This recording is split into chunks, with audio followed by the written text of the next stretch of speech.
ये कहानी है रंगा बिल्ला की।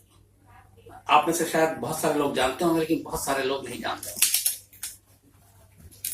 जुर्म की कहानियों से हिंदुस्तान अटा पड़ा है, एक से एक कहानियां हैं।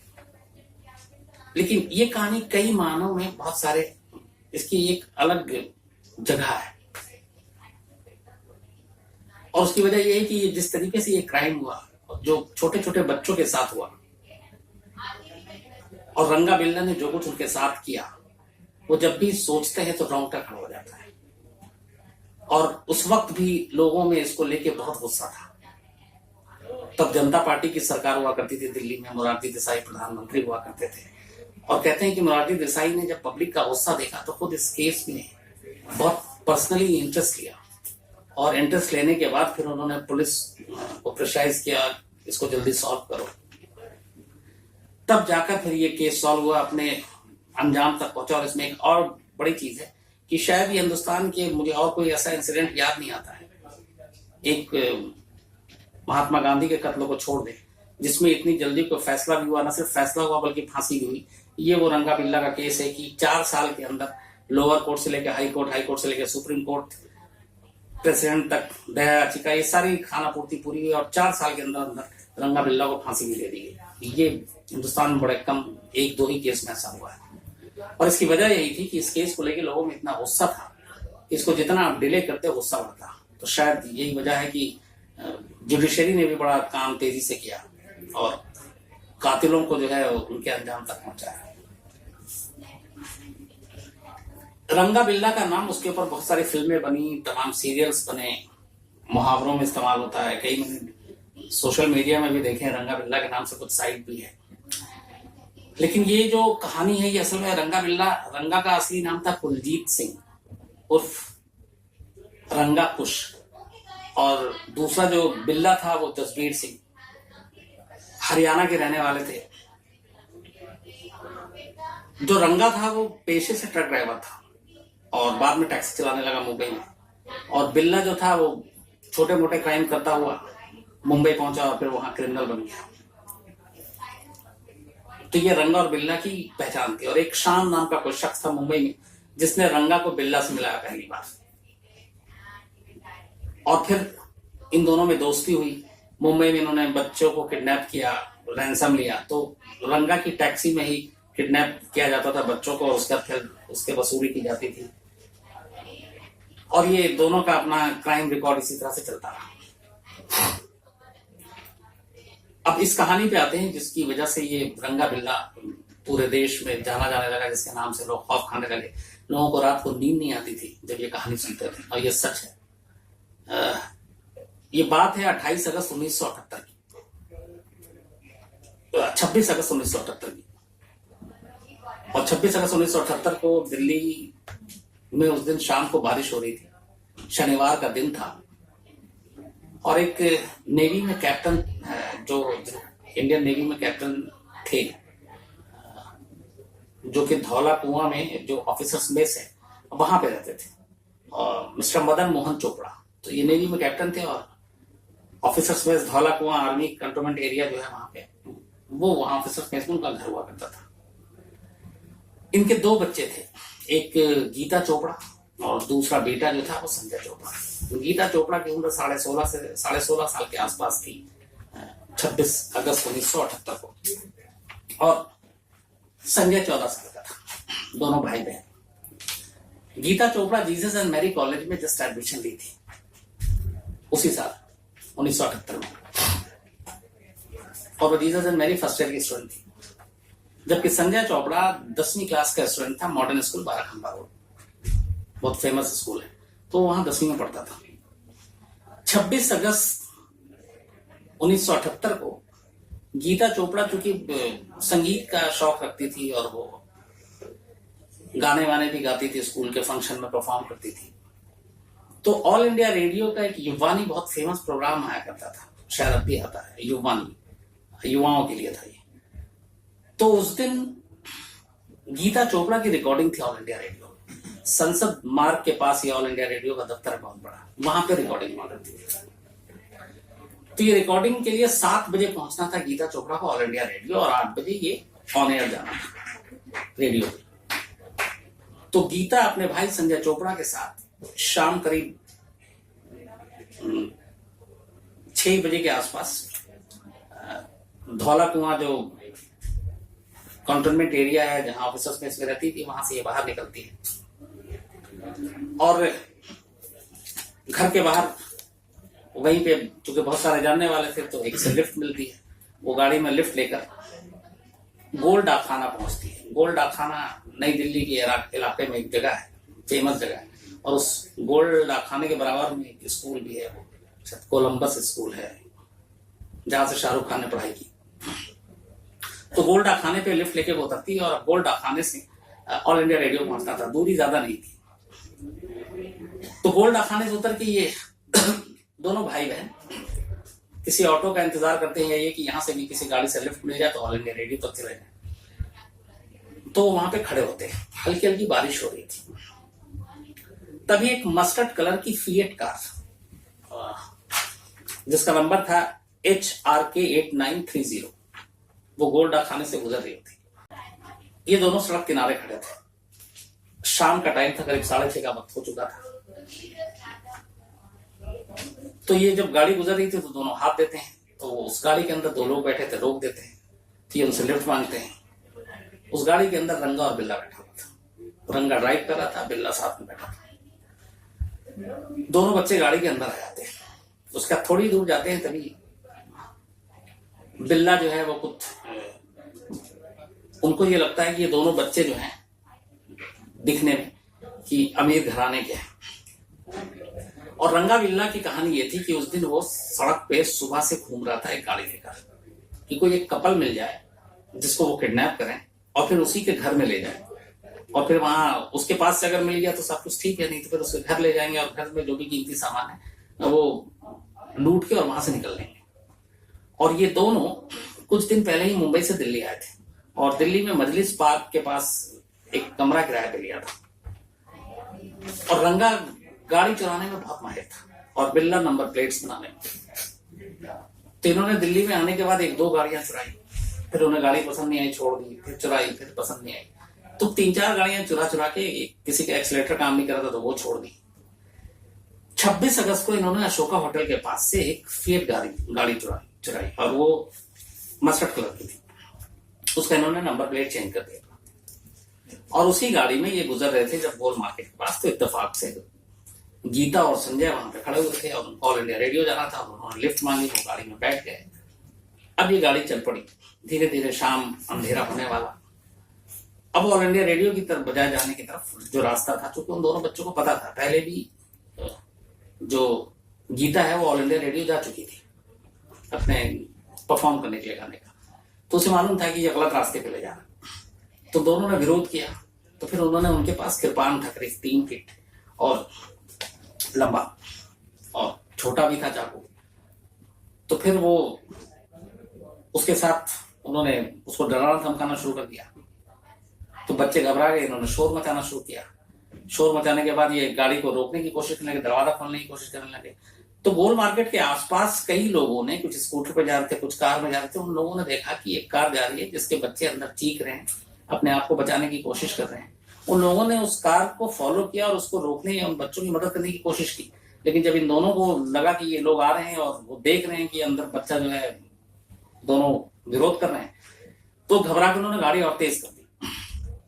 तो जिन लोगों ने पीछा किया, एक स्कूटर वाले तो बल्कि दरवाजे तक हाथ भी लगा दिया था उस गाड़ी को भागते हुए, लेकिन वो गाड़ी पर स्पीड में निकली और वो चला गया। लेकिन ये जो 3-4 राहगीर जो गुजर रहे थे, जो अलग अलग गाड़ियों में, उन्होंने उन दोनों की शक्ल देख ली थी और ये भी देखा था कि कोई बच्चा इस तरीके का है। तो एक बंदे ने तो ये भी किया, जो बहुत ही जागरूक नागरिक था, कि इस बच्चे को शायद उसे लगा कि कुछ गड़बड़ है कार के अंदर, उसने 100 नंबर पे कॉल भी कर दिया। और 100 नंबर पे न सिर्फ कॉल किया बल्कि गाड़ी का नंबर उसने नोट किया था। वो गाड़ी का नंबर भी बताया कि एक गाड़ी जा रही है ऐसी इस कलर की और इसमें 2 बच्चे हैं, मुझे लग रहा है कि इन बच्चों को या तो किडनैप कर लिया गया है या कुछ आप मदद कीजिए। तो उसने जो गाड़ी का नंबर लिखाया था वो ये लिखाया था HRK 8930। लेकिन जो दिल्ली पुलिस के 100 नंबर का ऑपरेटर था उसने एच की जगह एम सुना और उसने नोट कर लिया MRK 8930। तो पुलिस को वायरलेस पे मैसेज दे दिया गया था। अब वो सब एच ढूंढ रहे हैं, वहां एम था, मतलब एम ढूंढ रहे हैं और जबकि गाड़ी का नंबर एच था। तो खैर, चूंकि वक्त में अंधेरा भी होता जा रहा था, तो ये दोनों फिर गाड़ी का रुख मोड़ देते हैं पालम एयरपोर्ट की तरफ। और उस वक्त दिल्ली में आज भी एक रिज रोड एरिया है, जो जब आप एयरपोर्ट की तरफ से आते हैं तो दो रास्ता है, एक आप धौला कुआं से आते हैं, एक धौला कुआं से अगर आप लेफ्ट लेके उतरेंगे तो रिज रोड है। वो बिल्कुल सन्नाटा, दोनों तरफ बहुत ही घना जंगल है और बीच से सड़क गुजर रही होती है। आज भी रात को अगर आप वहां जाएं तो बेहद सन्नाटा होता है। हालांकि अब बहुत सारी रेड लाइट लाल बत्ती बन गई है, गाड़ियों की जो तादाद है वो बढ़ गई है। बहुत सारे लोग रात को जब एयरपोर्ट से आते हैं जाते हैं तो उस रास्ते का इस्तेमाल करते हैं, क्योंकि वहाँ ट्रैफिक कम होता है, क्योंकि सन्नाटा होता है। लेकिन वो आज भी डरावना ही लगता है रिज रोड। तो जो लोग रिज रोड से गुजरे हैं वो जानते हैं। तो उस जमाने में वो और भी सन्नाटा हुआ करता था, बहुत कम लोग उस सड़क का इस्तेमाल किया करते थे, क्योंकि उसके पैरेलल बाकी सड़कें थी जो पालम एयरपोर्ट और बाकी आप आ जा सकते थे इंडिया गेट से। इन दोनों ने उस तरफ रिज रोड की तरफ गाड़ी का रुख कर दिया। उससे दौरान से उसको डराया धमकाया, उसका पूछा कि दोनों तुम कौन हो, तो उन्होंने बताया कि मेरा फादर नेवी अफसर है। आज तो रंगा को ये लगा कि ये कैप्टन है नेवी है, तो इनके पास बहुत ज्यादा पैसा नहीं होगा। पहले उसे लगा कि बहुत अमीर लोग उनके बच्चे हैं। तो रंगा बिल्ला से कहता है कि ये सारे कोर्ट प्रोसीडिंग में बाकी चीजों में है कि इन दोनों को उतार देते हैं और हम लोग चलते हैं कुछ और ढूंढते हैं। बिल्ला जो है वो क्रिमिनल था शुरू से, और वो ज्यादा एग्रेसिव हार्डकोर क्रिमिनल। वो कहता है नहीं उतारेंगे। फिर जब कुछ और लोग देख लेते हैं, जब उसे डर लगता है कि नेवी अफसर का बेटा है, तो कहता है पकड़ में ना आ जाए, चोरी की गाड़ी भी है। फिर वो बिल्ला से कहता है, लेकिन बिल्ला फिर कहता है नहीं उतरेंगे। इस दौरान में ये लोग बच्चे बचने के लिए उसके किरपान पे और हमला करते हैं, अटैक करते हैं और कोशिश करते हैं कि किसी तरह बच के निकले। लेकिन वो बच्चे छोटे थे, नाकाम रहते हैं, तो उनमें से गुस्सा आ जाता है, तो वो भी उस पर हमला करते हैं। फिर जब ये रिज रोड पहुंचते हैं तो फिर वो बच्चों को समझाते हैं कि अच्छा ठीक है, हम तुम दोनों को उतार देंगे। बस कुछ बहाना करते हैं कि हमें कोई एक फैमिली वाली गाड़ी मिल जाए, तो तुम गीता से कहते हैं कि तुम हाथ देना, वो गाड़ी रुक जाएगी, तो हम उस गाड़ी में बैठ जाएंगे उनके साथ और तुम दोनों अपना भाई बहन निकल जाएंगे। तो वो भी समझते हैं कि शायद ऐसे ही होगा। एक जगह गाड़ी रोकते हैं, उसके बाद कहते हैं कि अच्छा आगे से चल के पहले देखते हैं कोई गाड़ी आ रही कि नहीं, और वो संजय को अपने साथ ले जाता है। तो रंगा उतरता है संजय के साथ। रंगा बिल्ला की आंखों में कुछ इशारा होता है। करीब गाड़ी से 100 मीटर की दूरी पर ले जाकर रंगा उस बच्चे के ऊपर पीछे से कृपान से अटैक करता है, जो 3 फीट लंबी तलवार जैसी थी, और वो एक ही वार करता है। उसके बाद रंगा की हिम्मत नहीं होती है मारने की, और वो संजय खून से लथपथ गिर पड़ता है। वो वापस पलटता है तो तब तक अंधेरा हो ही चुका था। तो बिल्ला उससे पूछता है इशारों में, तो उसने बताया एक। तो बिल्ला को लगता है कि नहीं, एक में तो नहीं मरेगा, तो वो उससे वापस कृपान लेता है और वो वापस जाता है। और वापस जाने के बाद उस पर कई वार करता है उसी कृपान से। इस दौरान जब रंगा संजय को लेके उधर 100 मीटर दूर गाड़ी से आगे जाकर उस पर हमला करके उसकी जान ले रहा था, बिल्ला कार में गीता के साथ जबरदस्ती उसका रेप कर रहा था और कृपान के जोर पे, और उसने बाकायदा रेप किया। उसके बाद अब वो एक वार करने के बाद रंगा जब वापस लौटता है तो फिर बिल्ला उससे वो कृपान लेता है। वो वापस जाता है, उसे मालूम था कि उसने एक ही वार किया, और फिर वो ताबड़तोड़ वार करता है और संजय की वहीं पे मौत हो जाती है। अब जब वो जाता है तो इधर रंगा वापस आता है। अब रंगा उस बच्ची के साथ रेप करता है। उसका जब दोनों रेप करते हैं तो फिर उसको वो पूछती है कि भाई कहाँ है उसका, संजय। तो बताते हैं कि वो आगे है, चलो तुमको संजय के पास ले जाते हैं, तुम्हारे भाई के पास। तो वो गाड़ी से उसको उतारते हैं, उसके कपड़े वपड़े पहनाते हैं। उसके बाद अब अंधेरे में वो गीता आगे आगे चल रही है, दोनों पीछे पीछे। जैसे ही थोड़ा सा आगे जाते हैं और संजय की लाश के करीब पहुंचते हैं, पीछे से अब बिल्ला फिर अचानक गीता के ऊपर अटैक करता है उसी कृपान से, और फिर गीता के ऊपर भी तलवार के तमाम वार, और गीता की भी वहीं पे मौत हो जाती है। इस दौरान जब रंगा जब गया था संजय को मारने गाड़ी के बाहर, और गाड़ी के अंदर बिल्ला उसका रेप कर रहा था, तो वो अपने आप को बचाने के लिए उसने कृपान भी छीना था, और कृपान से बिल्ला के सर पे उसने अटैक किया था, जिससे बहुत गहरा जख्म लगा बिल्ला को। तो खैर उसके बाद ये गीता को भी मारते हैं, और उसके बाद दोनों बॉडी को वहीं से उठा के और बराबर में सड़क के झाड़ी में डाल देते हैं। वापस उस गाड़ी में बैठते हैं, और फिर गाड़ी के अंदर बहुत सारे नंबर प्लेट्स थे इनके पास। अब वो उसके बाद उस गाड़ी को बैठने से पहले नंबर प्लेट फिर बदल देते हैं। अब उसका नंबर कर देते हैं DH1280। इसके बाद चूंकि बिल्ला इंजर्ड हो गया था, लाश को झाड़ी में फेंकने के बाद दोनों रात करीब 10:45 पे, मतलब 6:15 बजे दोनों बच्चे घर से निकले थे।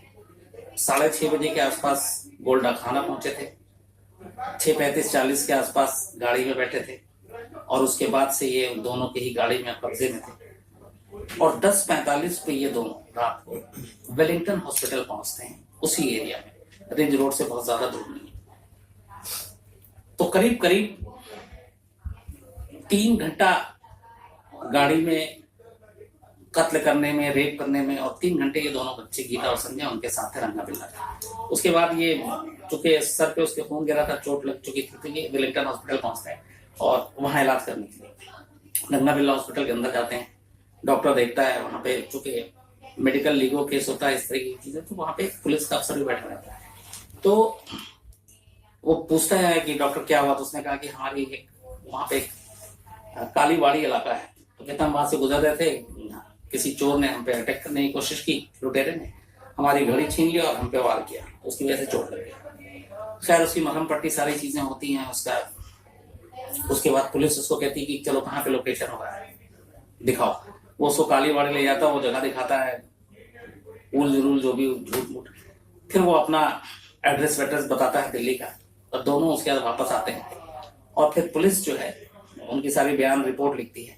और रात करीब 1:45 पे 10:45 पे हॉस्पिटल पहुंचा था इलाज कराने। पुलिस की इन्वेस्टिगेशन के बाद पुलिस उससे कहती है ठीक है, अगले दिन फिर तुम थाने आना और हम तुम्हारे केस का इन्वेस्टिगेट करेंगे। और 1:45 पे दोनों निकल देते हैं।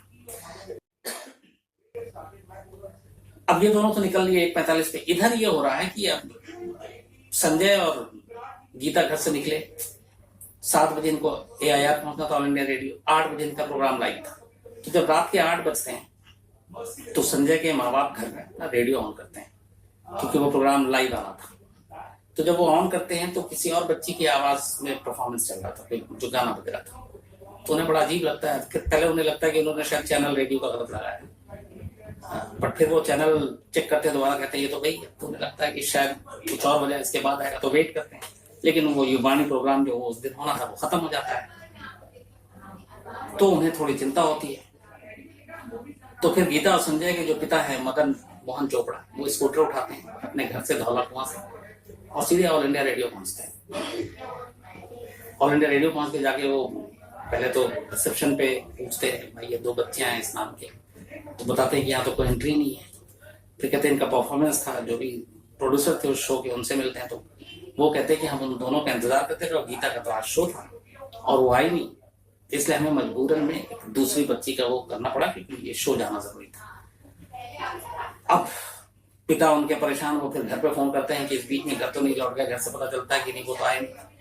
इस चक्कर में रात हो जाती है। उनके सारे रिश्तेदारों से पूछ लेते हैं, दोस्तों से पूछा जाता है, कहीं वो नहीं मिलती है। फिर मजबूरी में यही जाकर पुलिस पे रिपोर्ट लिखाते हैं। पुलिस रिपोर्ट लिखती है, उसके बाद पुलिस ढूंढना शुरू करती है, लेकिन कोई फायदा नहीं होता। 26 की रात गुजर जाती है, 27 अगस्त की पूरी रात गुजर जाती है। माँ बाप परेशान, गीता संजय का कोई सुराग नहीं।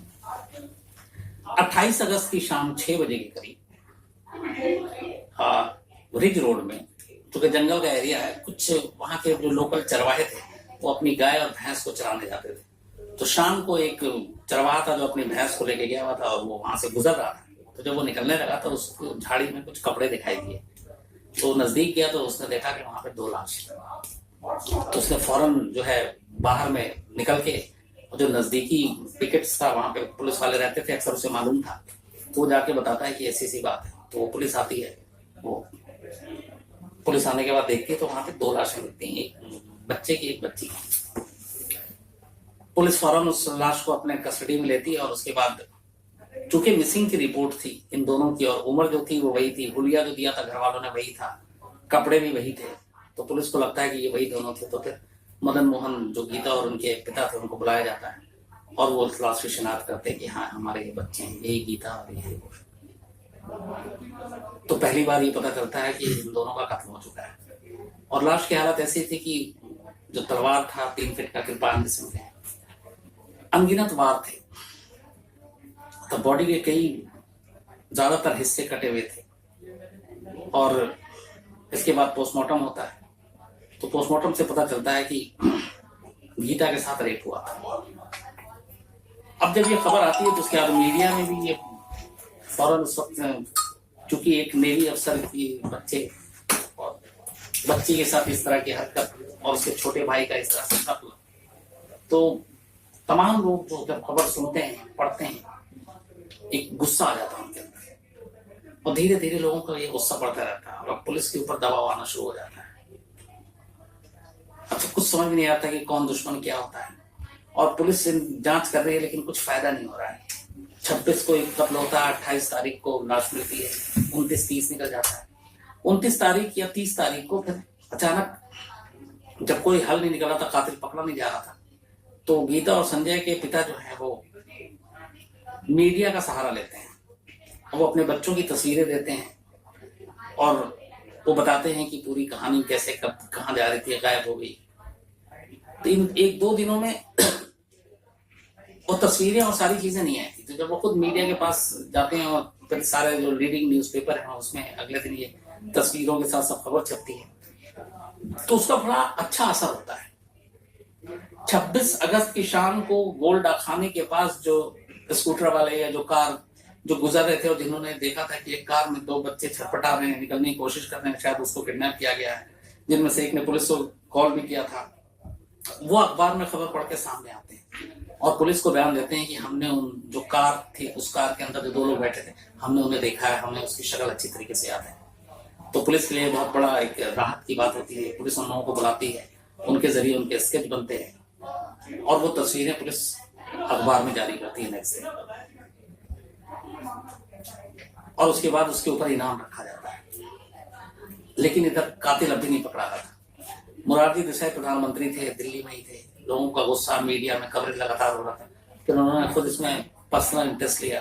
पुलिस से कहा किसी भी तरीके से कातिल तक जल्दी पकड़ो, केस को सॉल्व करो, क्योंकि 2 छोटे मासूम बच्चों को जिस तरीके से फिर कहानियां सारी आ रही थी अखबारों में, कैसे उन्हें तलवार से काटा गया, मारा गया, उनके साथ रेप किया गया, तो हर एक का दिल का चोट रहा था, हर एक को गुस्सा आ रहा था। मतलब मैं करीब 78 की बात है ये, आज कितने 22, 18, 40 साल हो गए, मतलब तो अभी सुनाते हुए मुझे सिर्फ गुस्सा का एहसास हो रहा है। और तो सोचिए उस वक्त क्या हुआ। तो खैर जब पीएम खुद इसमें इन्वॉल्व होते हैं तो उसके बाद पुलिस हर तरफ जहां जहां दबिश दी जाती है, छापे मारे जाते हैं, लेकिन मिल नहीं रहा कोई और पकड़ा नहीं जाता है। और ये करते करते करीब 28 अगस्त को लाश मिली थी, 10 दिन और गुजर जाता है। पुलिस की कई टीमें लगी हुई हैं, हर एक स्टेट की पुलिस से भी हेल्प ली जा रही है। अचानक 8 सितंबर 2018 को, मतलब करीब इंसिडेंट के 10 दिन के बाद, कालका मेल एक ट्रेन चलती है जो शायद कोलकाता से चलती है और कालका तक जाती है, तो शिमला जाने के लिए आखिरी रेलवे स्टेशन है। तो कालका मेल ट्रेन आगरा में रुकती है। आगरा में जब रुकती है ट्रेन तो अचानक 2 लोग एक कंपार्टमेंट में घुसते हैं, और जैसे ही घुसते हैं, ट्रेन चलने वाली थी तो वो घुस जाते हैं। अब ट्रेन चल पड़ी, अब वो कंपार्टमेंट चेंज भी नहीं कर सकते। तो इत्तेफाक से जो 2 लोग उस कंपार्टमेंट में घुसे थे वो मिलिट्री के लिए रिजर्व था। आपने देखा होगा ट्रेन में कई बोगी जो है वो अपने सेना के जवानों के लिए होता है सिर्फ, और उसमें आम पैसेंजर नहीं जा सकता है, वो रिजर्व ही उन्हीं के लिए होता है। तो मिलिट्री के लिए रिजर्व था, उसमें सारे सेना के जवान बैठे हुए थे। अच्छा, बिल्ला बहुत गुस्सेवर था, बात बात में गुस्सा आता था। तो आर्मी वाले जब उसको देखते हैं, मिलिट्री वाले, कि हमारे कंपार्टमेंट में सिविलियन 2 कैसे आ गया, तो उससे पूछते हैं। तो पहले झूठ बोलता है कि मैं भी मिलिट्री में, तो कहते हैं आई कार्ड दिखाओ। आई कार्ड तो था नहीं। तो फिर वो लड़ाई झगड़ा शुरू हो जाता है, तो वो हाथापाई पे उतर आता है। तभी उसी में से मिलिट्री वाले में से एक शख्स अचानक उन दोनों को देखता है, और उसने अखबार देखा था, उसको लगता है कि जो अखबार में तो फोटो थी, स्केच जारी की गई थी, वो इन दोनों से बड़ी हूबहू मिलती है। अच्छा, वो कुछ था उनके बाल और वो सारी चीजों का। तो वो अपने साथी मिलिट्री वाले से कहता है कि मुझे इन दोनों पे डाउट है, ये अखबार में फोटो। अच्छा, ये खबर पूरे हिंदुस्तान में एकदम आग की तरह फैली थी। लगातार अगले 8-10 दिन तक यही खबरें चल रही थी। गीता, संजय चोपड़ा, इसी नाम से इन बच्चों की अलग अलग तस्वीरें, सारी चीजें चल रही थी। तो लगभग ये उस वक्त घर घर में ये खबर पहुंच चुकी है। तो उस मिलिट्री वाले ने फौरन पहचान लिया कि ये वही है। वो अपने साथियों को बताते हैं, बाकी मिलिट्री वाले फिर दोनों को दबोचते हैं, कंपार्टमेंट में रखते हैं। उसके बाद नई दिल्ली रेलवे स्टेशन आता, करीब 2-2.5 घंटे के बाद नई दिल्ली रेलवे स्टेशन उतरने के बाद मिलिट्री वाले उसे रेलवे पुलिस के हवाले करते हैं और कहते हैं कि ये शायद वो है। रेलवे पुलिस, नई दिल्ली पुलिस को इन्फॉर्म करती है इसके पास ये केस था। नई दिल्ली पुलिस के लोग आते हैं और उन दोनों को फिर पकड़ के ले जाते हैं। तो दोनों सिरे से इनकार कर रहे थे। उन्होंने कहा हम तो 26 अगस्त को मुंबई में थे, तमाम झूठे सच्चे प्रूफ देने लगते हैं ये। लेकिन पुलिस के पास 2-3 चीजें थी। एक, 26 अगस्त की रात को वेलिंगटन हॉस्पिटल में जब बिल्ला अपने जख्मी सर का इलाज कराने गया था तो वहां पे डॉक्टर सब लोगों ने देखा था और उसके वो जो रिपोर्ट थी, एक्सरे, वो सारी चीजें वहां मौजूद थी। तो वहां पे डॉक्टरों ने बोला कि हाँ ये उस रात को यही आया था। दूसरा, उसी दिन ये सारी चीजें हुई थी, तो ये था कि इसको चोट कैसे आई, तो वो चीजें मिलनी शुरू हुई। तो पुलिस ने भी, और थोड़ा प्रेशर तो था ही, तो पुलिस ने थोड़ा अपना ज्यादा अपने तरीके से पूछताछ की, तो आखिर में टूट गया था और दोनों ने कन्फेस कर लिया। ये माना कि हाँ गीता और संजय को उन्होंने ही मारा था और रेप की बात भी उन्होंने एक्सेप्ट की। लेकिन अब पुलिस के लिए ये भी था जरूरी कि इस सारी चीजों का एविडेंस कलेक्ट किया जाए। तो फिर उनसे पूछा जाता है, तो बताते हैं कि हमने अशोका होटल के पास से ये नंबर की गाड़ी चुराई थी। इस दौरान इसमें थोड़ा सा मैं मिस करके आपको कि इनकी गिरफ्तारी से पहले पुलिस चारों तरफ जब सारी चीजें ढूंढ रही थी तो एक मजलिस पार्क के पास ही एक लावारिस गाड़ी मिलती है और गाड़ी जब पुलिस देखती कि कोई है नहीं तो उस गाड़ी को चेक किया जाता है तो उसके नंबर प्लेट्स फर्जी निकलते हैं। जब उसका असली नंबर मिलता है तो असली नंबर के जरिए मालिक तक पहुंचा जाता है।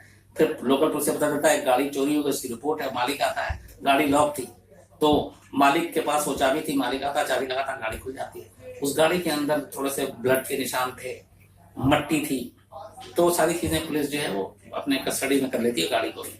अब जब ये पकड़े जाते हैं तो फिर इनसे पूछा जाता था, उसने बताया कि हाँ मैंने एक मस्टर्ड कलर की कार चुराई थी और यहाँ छोड़ दी थी। तो अब पुलिस उस कार से मिले जो मट्टी के तमाम वो थे और उधर जो बॉडी पे मिले थे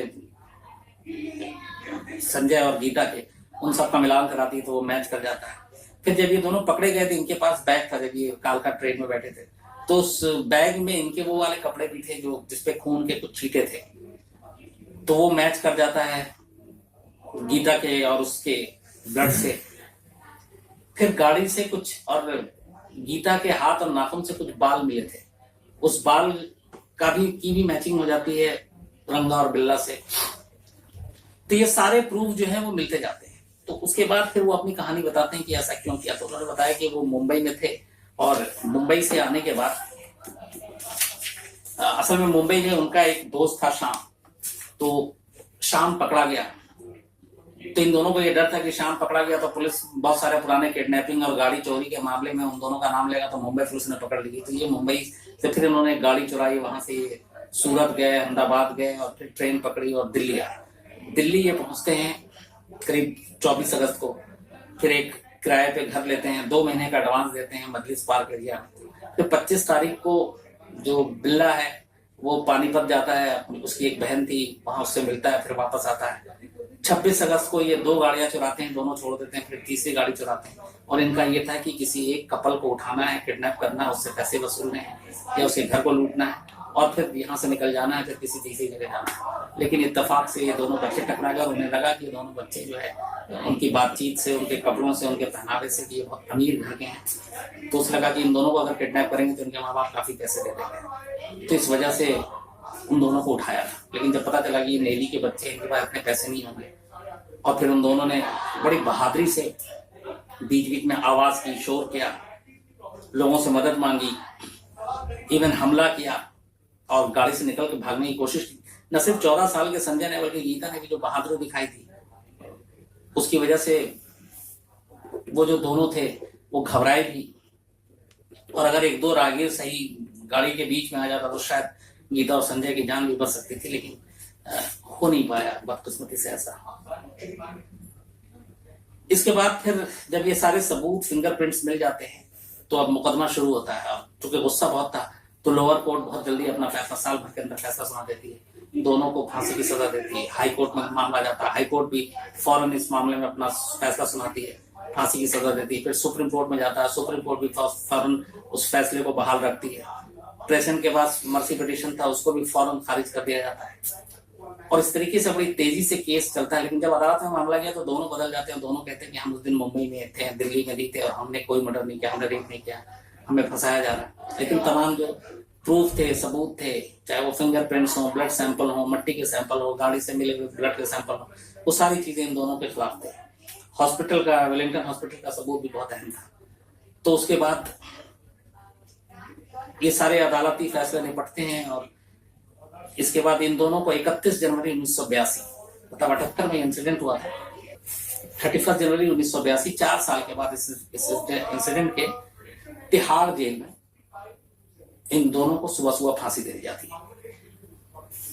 इस फांसी से पहले खास बात यह हुई कि चूंकि बहुत माहौल गर्म था और लोगों में एक अजीब गुस्सा था इस मर्डर को लेकर, डबल मर्डर को।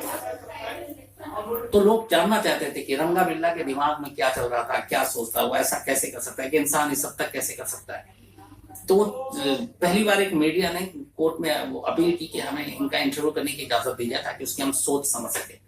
तो पहले जेल अथॉरिटी ने तो मना कर दिया था, फिर कोर्ट गए, लास्ट में सुप्रीम कोर्ट ने ऑर्डर दे दिया। 31 जनवरी को इनको फांसी होनी थी। 30 जनवरी को 5 जर्नलिस्ट, इत्तेफाक से मुझे अफसोस इस बात का कि मैं तब जर्नलिज्म में था ही नहीं, मैं सब स्कूल में था, तो क्योंकि इंटरव्यू करने का मौका नहीं मिला। 30 जनवरी 1982 को 5 अलग अलग न्यूज़पेपर के जर्नलिस्ट तिहाड़ जेल जाते हैं। उन्हें 1.5 घंटे का वक्त दिया जाता है कि आप इंटरव्यू करें। और जेल में चूंकि अगले दिन उनको फांसी होनी थी, तो ये रंगा बिल्ला के पास पहुंचते, लेकिन कोर्ट ने यह भी कहा था कि आप इनको इंटरव्यू की इजाजत दी जाती अगर बशर्ते कि वो दोनों इंटरव्यू देने को तैयार हो। तो उनमें से रंगा जो था